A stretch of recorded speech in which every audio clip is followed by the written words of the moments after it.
And with that, I want to introduce the next panel. Jamie Maldonado will be leading the conversation on how we explore the applications of generative AI across industries. I know many of you come from different places, and technology has a place in almost every type of industry. So it is my pleasure to welcome Jamie to the stage. Hi, everybody. Can you guys hear me okay? Yes. Good morning. How are we, HITEC? How are we, HITEC? Better. Thank you. I am delighted to be with all of you guys today. My name is Jamie Maldonado. I am a managing director at Accenture. I've been with Accenture for 15 years. I went there after I got my MBA via consortium fellowship out of Darden. And I've been helping organizations transform themselves. My passion is when business and tech come together to make magic happen. And when we dream up big dreams and then determine how technology can help fuel those dreams. And so with that, I'm here to talk to you a little bit about Gen AI and how it's shaping every aspect of our world. And I am especially excited to welcome my fellow panelists to the stage. Ratz, who will explain why we call him Ratz in a second. Sudarshana and Eddie, welcome to the stage, guys.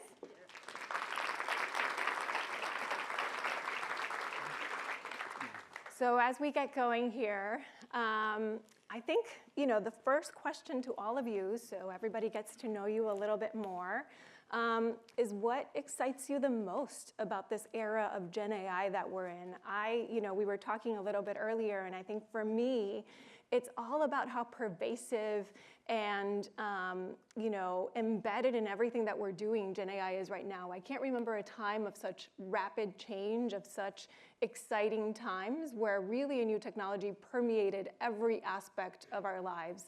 And so with that, I think, Eddie, why don't you introduce yourself? Sure. Tell us a little bit about you and what's most exciting about this era that we're in. Of course. Nice to meet everyone. Eddie Gonzales. I'm a managing director with Accenture's strategy group based here in New York. I've been with the firm for the last 18-ish years. Came out of an MBA program, was in the media and entertainment industry prior to that. And I guess over the last 2 decades, my work has spanned how to help clients grow in an age of continuous tech disruption and tech innovation, right? And specifically in the media and tech sector, right? So like the people that are actually causing the disruption, like what's next in growth? I mean, like, wow, like we finally made it, like we're here. Like the future is here, right? And like everything we saw in the movies and how like the imagination just kind of spun wild, it's reality, it's here, right? And I think this is the age of, the force multiplier of AI. And it's almost like we have these superhumans now, and I would actually argue that human interaction has actually never been more important, because what the humans will do, not only with this force multiplier of AI, but what will humanity kind of do with the time that's given back to do productive tasks? And I think it's exciting. It's exciting. Awesome. Thanks, Eddie. Hi, everyone. I'm Sudarshana. I'm a client account lead within Accenture's financial services group, and I have the privilege of leading the partnership with one of our most strategic banking clients globally.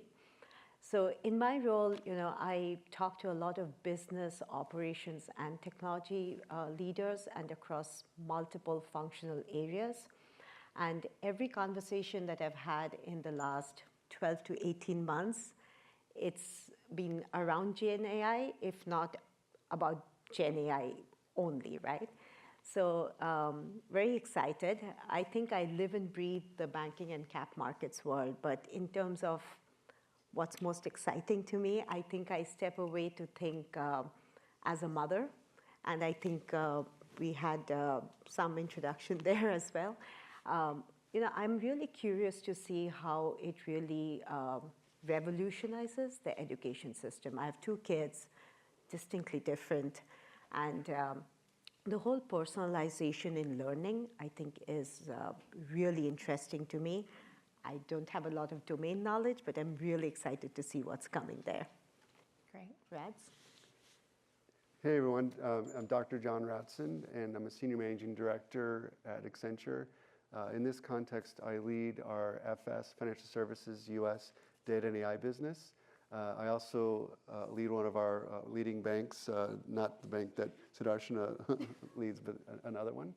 And in terms of AI, I come at it from also a scholarly perspective. I did my doctoral degree in artificial intelligence and specifically focusing on responsible AI, which we'll talk about a bit. So I see AI in terms of classical AI with machine learning. I'm sure many of you in your companies are using that. And then generative AI, and then now what we're calling agentic. And the use cases that drive each of those, I'm seeing a lot of combination of the different capabilities. And we're in this concept, even pre-COVID, talking about the new normal, and now we're talking about the never normal, and how fast-paced everything's moving. So we'll talk a little bit about some use cases in AI, Gen AI and agentic more broadly, and the implications both on businesses, workforce, society, and sort of a notion of responsible business through the panel. So I think, John, you did a little bit of my job for me. Thank you. We're going to have a couple of questions that I've got here. We also have a couple of microphones. So if at any point during our chat you guys have questions for us, feel free to step up. That way it's my visual cue that you guys have questions we'd like to ask. I will devote a little bit of time towards the end for those questions, or in the middle. I'm happy to stop and gather your questions as we go. And so I think you guys started touching upon a couple of these notions already of the conversations we're having with our clients around AI. What are some of those examples? What are those conversations? How are we seeing clients explore it, and/or what industries, we were talking about this earlier too, what are the industries we're seeing sort of take leaps in this space as well? You want to start? Happy to start. I think, the clients across the different functional groups, they're like implementing, getting the ROI on different targeted implementations that they're doing. There's still a lot of experimenting going on as well, a lot of thinking that's going on. But if I were to pull out maybe top 4 or 5 areas, which is pretty consistent across our clients, customer service is one of the top ones, where you have chatbots to conversational AIs with sentiment analyzer, but always with a human in the loop. So it's not completely automated. Operational efficiency, and I'm seeing a lot of that where it's repetitive document processing. So let's say in areas of KYC, AML, onboarding, reconciliation, loan processing. I think those are some of the top ones that we're discussing. Tech efficiency, I think, is happening across the board. And it's not only about efficiency and effectiveness, but also about increasing the developer experience that comes with it, right? But I think if I think back, even 12 months back, I think a lot of it was, what are the use cases that we do, right? There's usually everyone submitting use cases. There's a council that's deciding what use cases need to get implemented. But now I think the conversation's changed quite a bit. There are still targeted high ROI use cases that people are talking about, but most of the times there's almost a stepping back to say, what's the end-to-end value stream that I can take a look at, right? What's the process? What do I need to do to reinvent the process? And how do I kind of inject, I know we talk about Gen AI, but a lot of the regular automation, RPA, AI, Gen AI, at the foundational level, so that it's just much more effective. So I think those would be the top ones. Happy to get into the details of any of those. Rads, I don't know if you have some as well. I think the thing that I would focus on, and many of you have been in exploration phase or experimentation phase for the past couple of years with Gen AI. And there's this notion now, okay, where is the ROI, as Sudarshana had stated, and really looking at the scaling of Gen AI and how to achieve the ROI. One thing I look at too is we had this whole notion of agile, and many large organizations still struggle with scaled agile. Now putting Gen AI on top of it, and right on top of it is coming agentic. And so this is why it's the never normal in terms of how to manage that in terms of if you're the CFO, the CRO, or the CIO rolling into leadership in terms of what investments you make, et cetera. So there's a number of use cases that I've seen be scaled inside the organization. Knowledge management is a huge one. We talked a little bit, or you mentioned this notion of human in the loop, which is a key tenet of responsible AI. But I've not seen yet, and we could see a show of hands in terms of what I call Gen AI in the wild. There's been a few use cases that have actually been in the news where there's been some hallucinations that, or just you don't want to be on the front cover of the Wall Street Journal with that. So there's both, in terms of scaling Gen AI, there's this notion of how do we make sure the right controls are in place to have the humans in the loop in this notion of human plus machine and scaling that, not just with Gen AI, but now with agentic and stitching all that together. That's what we're seeing a lot of companies start to work on. That sounds great. So by a show of hands, how many of you guys, and I think I saw a question, I'm coming back to you in a second. By a show of hands, how many of you guys have used Gen AI, the tools, the apps? Okay, Oh, right? awesome. It's everyone. Yeah. It's permeated our culture. So you guys, right? It's definitely everywhere. It's interesting that you mentioned the use case thing, right? Because I think a year ago we were looking at how do we stand up, sort of a factory to get use cases through a system. And then we saw a lot of our clients have challenges really scaling those use cases to an enterprise-wide level, which is why I think the conversation has shifted to what's the business value that we're trying to drive, what's that ROI that we're trying to get after, and doing that. I actually have a client right now who's doing a hackathon, and the hackathon internally at their company is go automate as many processes, internal processes as you can. What are the things that drive you crazy? Go fix them, which I think is a cool way, right, of going back to maybe some of the basics of automation and building on that excitement that we have right now. Okay, I think I saw a question over here. I'm gonna come to you. Go ahead. Please introduce yourself. Tell us where you're from. It's a little low. Try again. We can hear you. Go Yeah, ahead. I can hear you. Yeah, we can hear you. We'll repeat the question if we have to. Okay, there it is.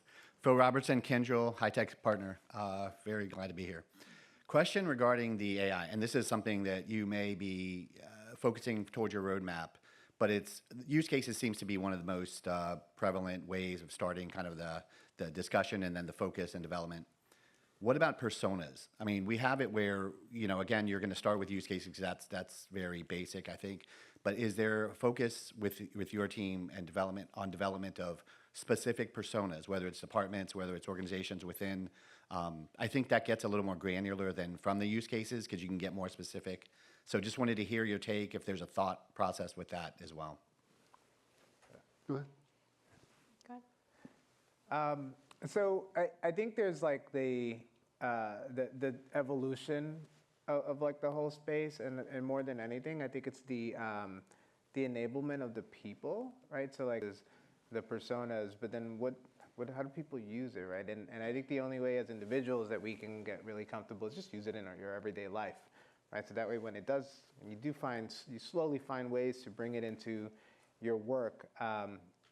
You wearing the enterprise hat and how we advise the enterprises, aside from giving access to the tooling, that makes sense, right? You also have to think through the persona of who's going to use this stuff and how will they use it and how will they make their work better. And I think that's going to vary company by company, industry by industry.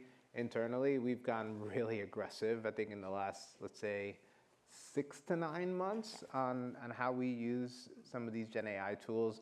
Beyond just like, the enterprise version of ChatGPT is great, right? But all these subscription services that we have, like research and spend optimizers and you name it, right? Like we've incorporated Gen AI into all of them. So what used to take me, 2 to 3 weeks of analysis and research to do, we can now do in minutes. right? So the work product should be just that much better. When you start to think of like how do you use these use cases, at least what I'm doing in my profession. Go ahead. Yeah.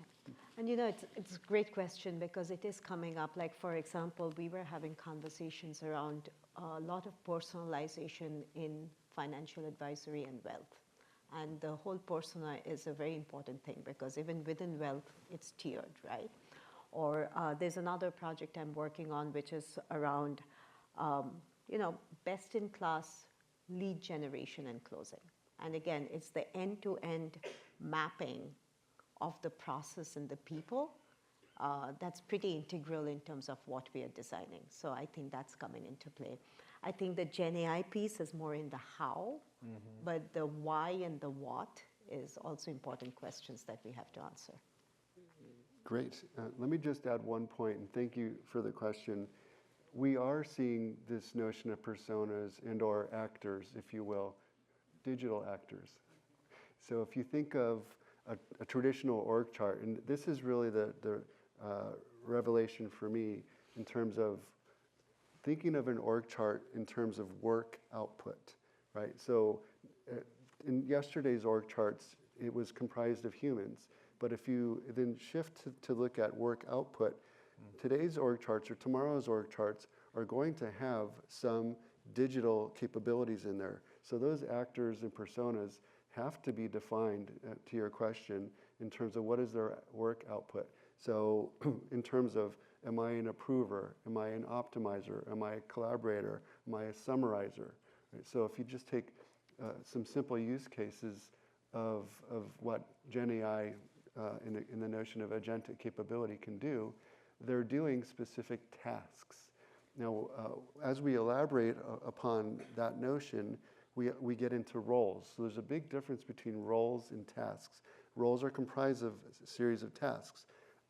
I'm at least convinced, and I think it'd be hard to argue, that many tasks are going to be automated in the next, in the next decade, let's call it.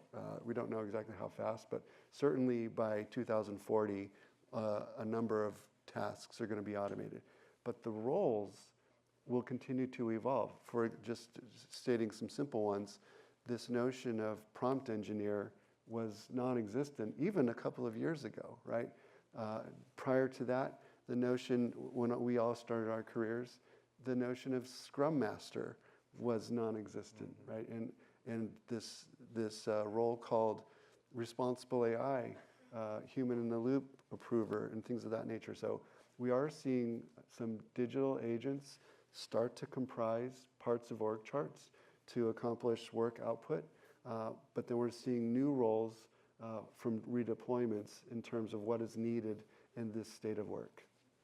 Gee, that's a great point because one of our insurance clients, and the statement is bold, but what he's envisioning for his technology department is that 100% of the code will be automated in the next 5 years, and his team will be gatekeepers, reviewers, and architects. So there'll still be a team, but the roles will evolve in terms of what they're doing. Yeah. I mean, you said 5 years, like, it's hard, right? Because like you see all this innovation out there and you think like, wow, like the pace of disruption and innovation will never be as slow as it is today, right? It just won't. It won't be as slow as it is today. But then she just said it's going to take this big client with tons of money 5 years. And you go back to, but why, right? And it's also like you have to think these organizations also have had data challenges for many. I mean, this is what you live, right? They have data challenges that just go back, and so you have all this legacy data that may or may not be getting the proper ROI. And now you're gonna put a Gen AI, an agentic layer, an automation layer. And it's like, how do you do that if the data's no good? Like you could build the most sophisticated tooling out there, but if the base isn't good, the core is not digital, like the infrastructure is not digital, the people don't know what to do with it. It's kind of dead on arrival. So let's go deeper into that, right? What are the challenges that we're seeing with clients as they're trying to scale these Gen AI, right? This future that we're in right now. What are those challenges? Sure. So just a point around some challenges. At your organizations, you have customer data. We did a recent study, and it was a simple question: how many places is address stored, right? And so in terms of actually activating capability, as Eddie said, on top of that, an address was stored, I'm not going to name the organization, but 9 times, nine different places. And so if you wonder why some junk mail gets sent to your old addresses, it's because it's not all reconciled. So we've all heard the notion of 𝐫𝐞𝐬𝐸 in terms of garbage in, garbage out, and trying to get clean data.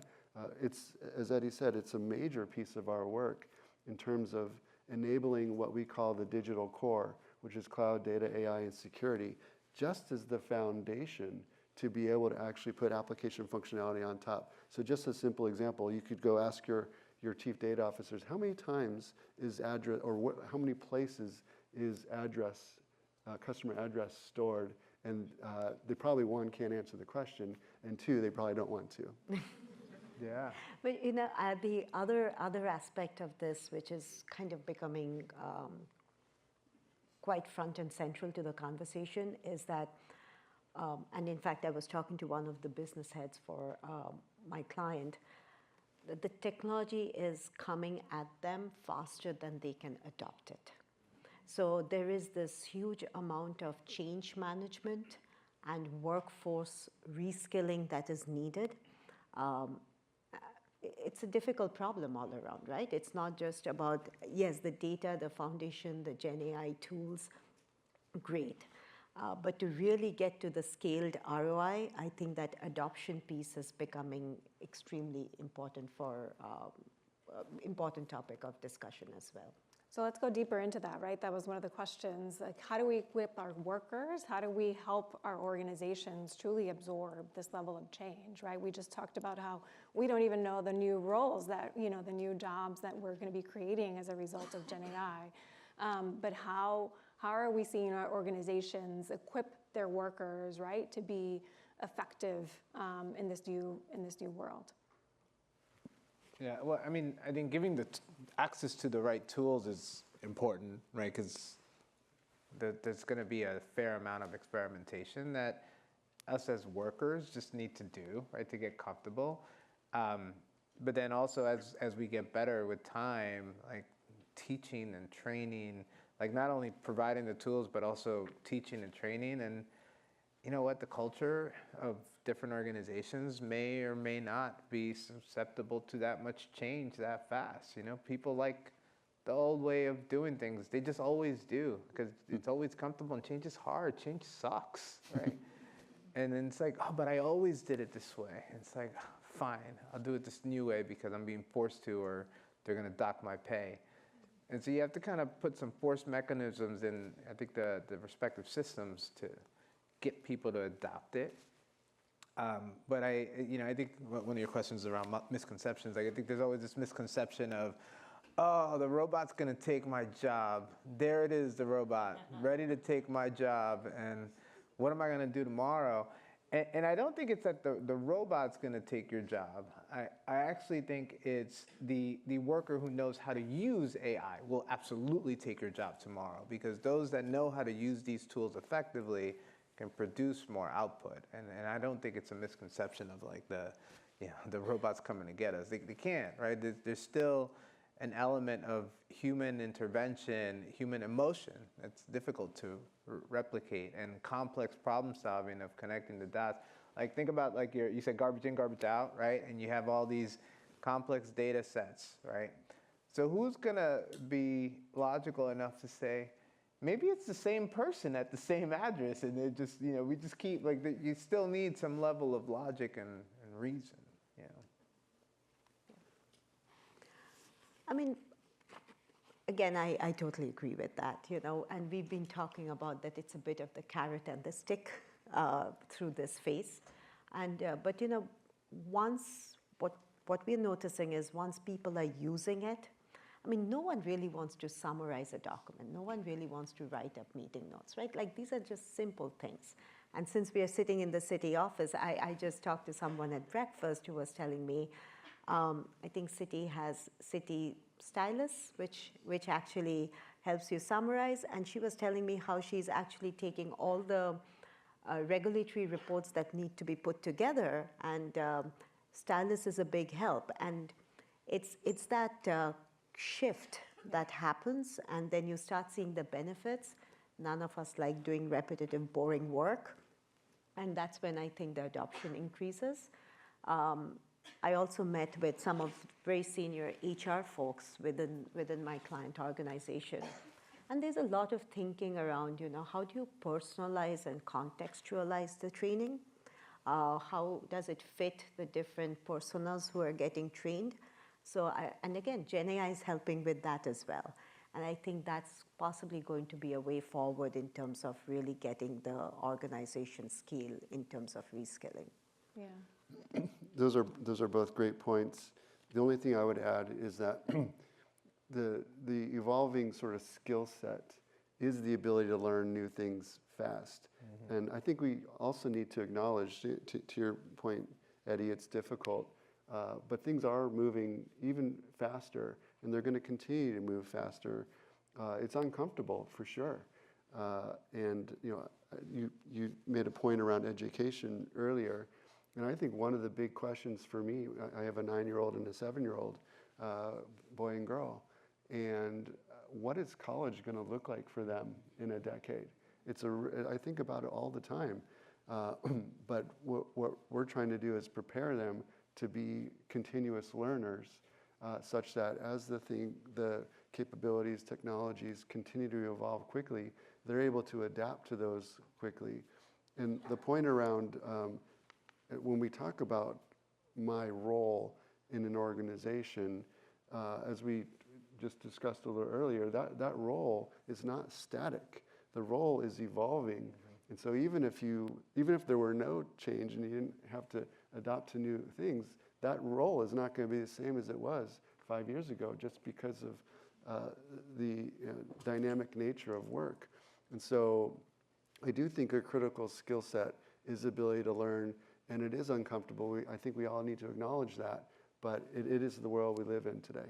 And I think all of you are here, right? And so I'm coming to you in 1 second. I think all of you are here, and so I think, right, you're all, how many of you guys would consider yourselves continuous learners, right? I think we're all here, we're all learning, we're excited about what the day has in front of us. How many of you have gotten Gen AI or any type of AI training in your companies? Okay, good, yeah. I think most companies, right, are moving in this space. I know at Accenture we have something called 𝐸, which is a technology quotient. We actually make all of our employees take this technology quotient training, and we have a lot of modules, Gen AI inclusive, and a bunch of other modules as well. And it's this notion that regardless of where you sit in an organization, whether you're in tech or not, tech permeates the water. Tech permeates everything right now. And so everybody needs to know a little bit about all of these tech topics and areas. Did you have a question? I did. It's coming. I think now you can hear me. This is coming from the virtual platform. Oh, great. And John, thank you for bringing up, what does college look like in the next couple of years, especially as organizations think about the next generation of leaders coming through and what they're coming through with. So the question is regarding education and students being penalized for utilizing AI in their work and in their content. So how do we retain original thought and not rely so dependent on something that is so necessary? So I could take an attempt at that. I do think it's a transformation of education. If you think back to like the scientific calculators, many of us in the prior generation knew what the quadratic formula was and could actually write it down. How many people let's do it right now, could write that down here, right? Just a few.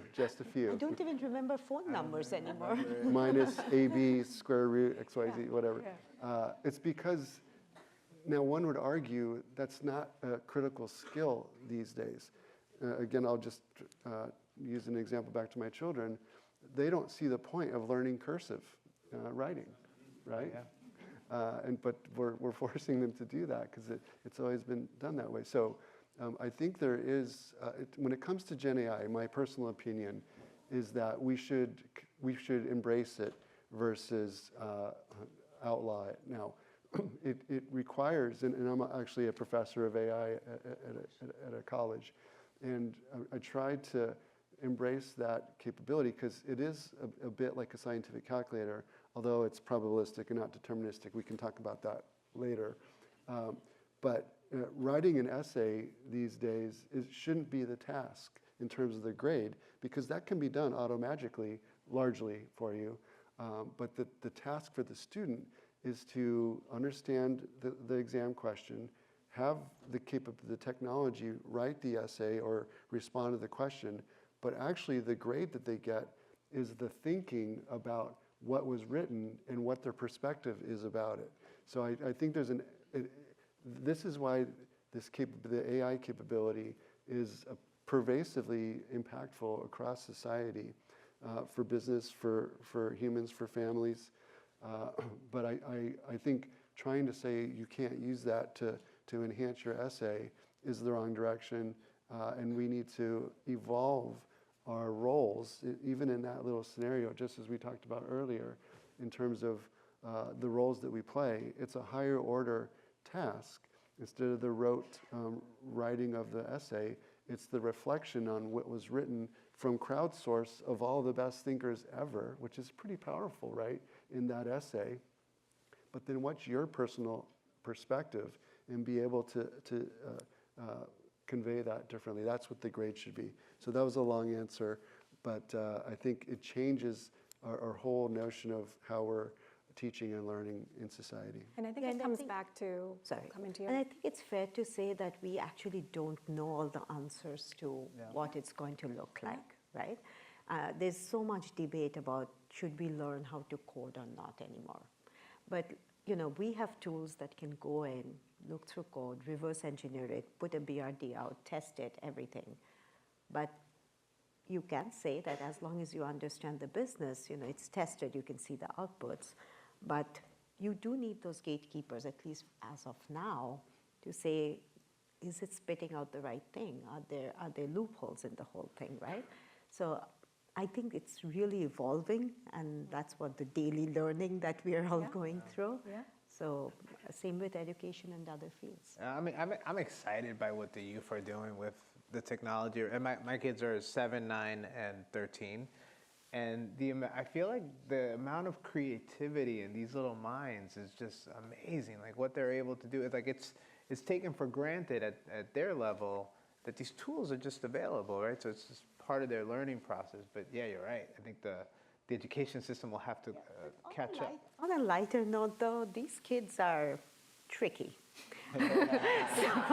so about 6 months back, I was I was talking to one. I have two, one in college and one in high school, and they were saying that they're putting their work through Gen AI, and then there's another tool that's available that makes it simpler, more English language naive. So they're putting it through two tools to make it seem like Gen AI didn't generate it. so that's where I've heard that they're outsmarting us. I mean, I was like, is that what you guys can do? I had to step back. Absolutely. But sorry, go ahead, Jamie. No. I was going to say I have a friend who's a professor, and he was telling me he's had to change his entire course structure of how he tests for knowledge, because he's like, yes, use Gen AI tools, but I want to understand that you got what I was teaching you, and that you have critical thinking, and that you're actually making progress. That's what I want to test. I know you can use these tools. So he's having to rethink his entire curriculum around it. But I want to come to you because I've seen you standing there with a question. Thanks for being patient. Please introduce yourself, and what's your question? Hello? Yes. And I do not want microphones. I have a very high-pitched voice. Okay, Marlena Rhodes from JPMorgan Chase. So the question actually leans a little bit to what she started off, but I'm going to lean a little bit more further. You made commentary about like we're one step away of things being somewhat delusional and things like that in the introduction of this conversation. And I want to lean on the education and kids and as they're coming up.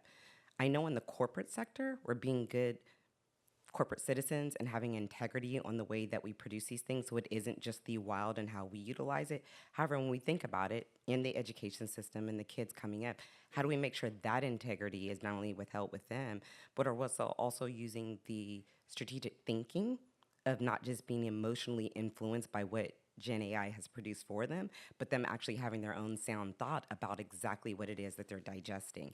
And I find that that isn't really being like discussed as much and really being able to guide and provide guardrails. So just would really want to get your insights on that. I actually have an 11-year-old. I'll kick us off. And his school actually has a curriculum around digital safety. And he's being taught to question what he reads on the internet, to have multiple sources, multiple credible sources.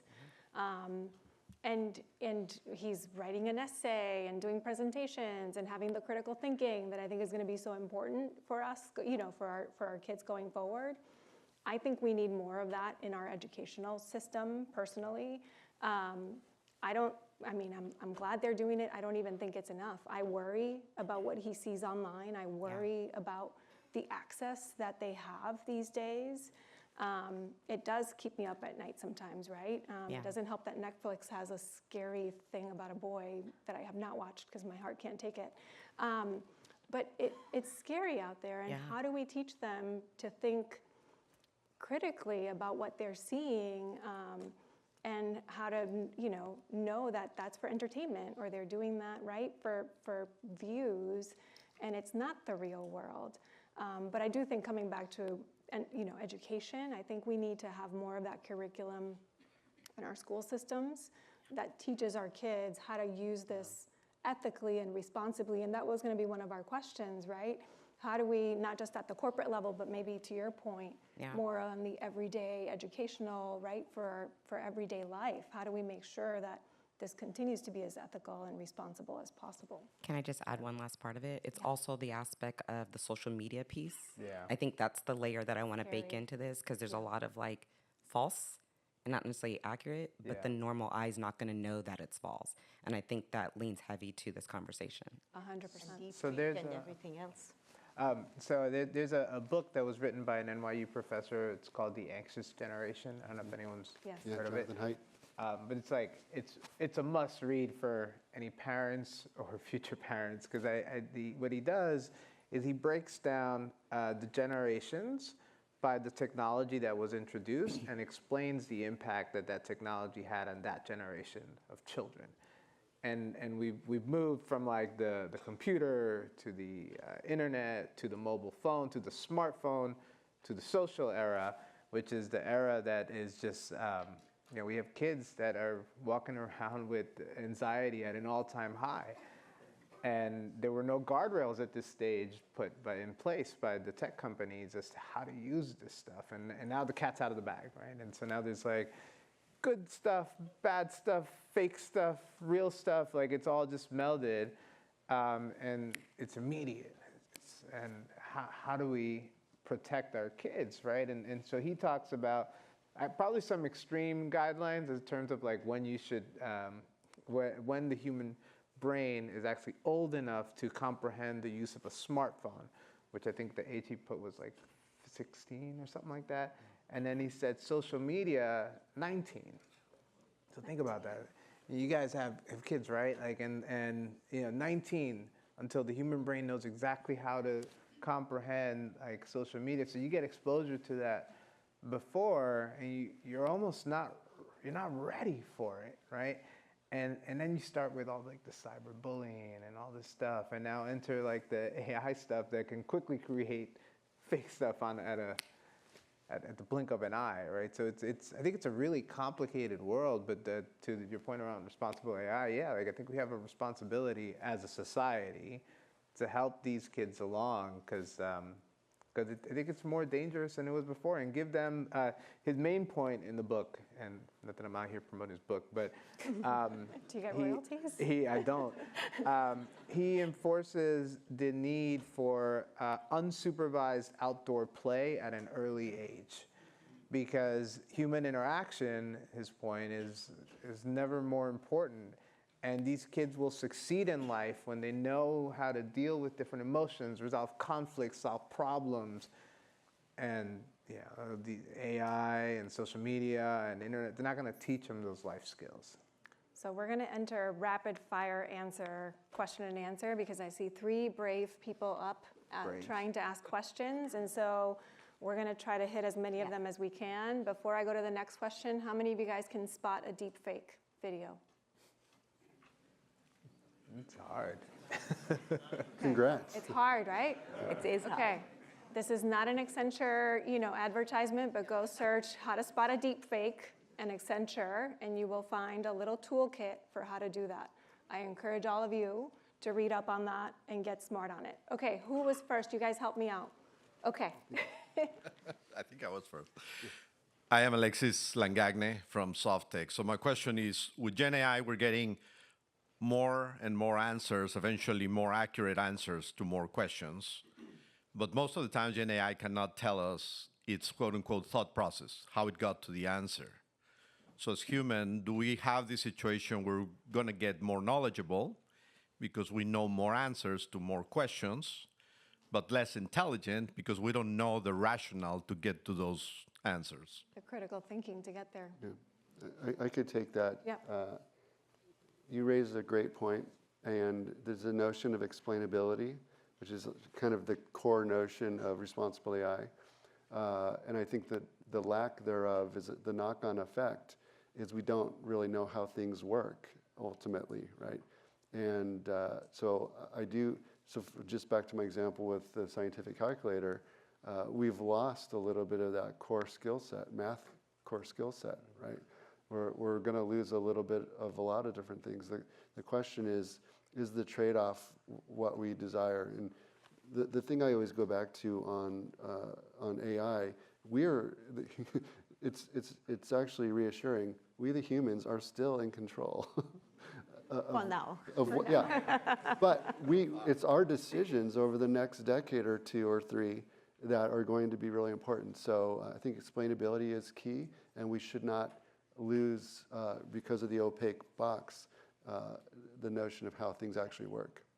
And I think it also goes back to, it's possibly going to take care of the how, a lot of the execution, but I think we will possibly still determine why we are needing it. That's the part of the critical thinking, but we possibly don't have to store all the data in our head. Okay. Hi, I'm Vanessa Vera, JP Morgan Chase, and an EEP fellow. So my question is, what trends are you seeing with regulated industries and how they are thinking about AI, right? When it comes, particularly when there's risk that's customer facing or client facing or patient facing, right? It's fine to summarize a document, but when you're giving advice or making a diagnosis, like how are regulated industries thinking about adopting this and what's the future there? Let me just go quick on that. I work with banks exclusively, and the one reassuring thing is there's actually not new regulations because of AI. All the regulations are actually already there. It's just a function of the new use cases with AI. So if you look at SR 11.7 or some that the CFPB, now this administration, notwithstanding in terms of turning some of the regulations off, it's really the amplification of it because of the scale. But I'm reassured that all of the regulations are already in place. They just need to be reinforced in the new use cases. Yeah. And look, I'm also in the same industry. So what I'm seeing is aligned to what Rats just said. End of the day, it's not an autonomous process. There's always humans in the loop. I know I've said that a few times because that is so important to learn. What I'm seeing is how to make the process more accurate, compliant. Like, take something like we talked about data, and how difficult it is. But this whole, like if you want to get to a final regulatory report and figuring out the data lineage was possibly a nightmare, which is becoming much more simpler, right?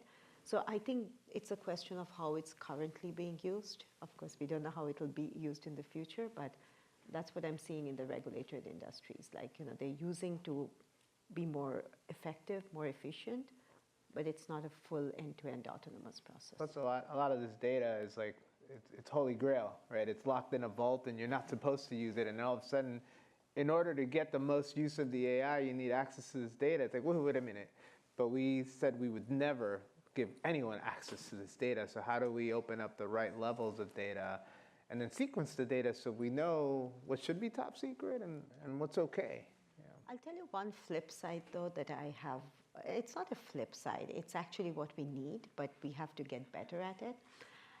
In regulated industries, just getting to the point where it's ready for use and can be adopted after it's gone through all the MRM approvals and risk has signed off, it's a long process. Many times it takes about 6 months to get there.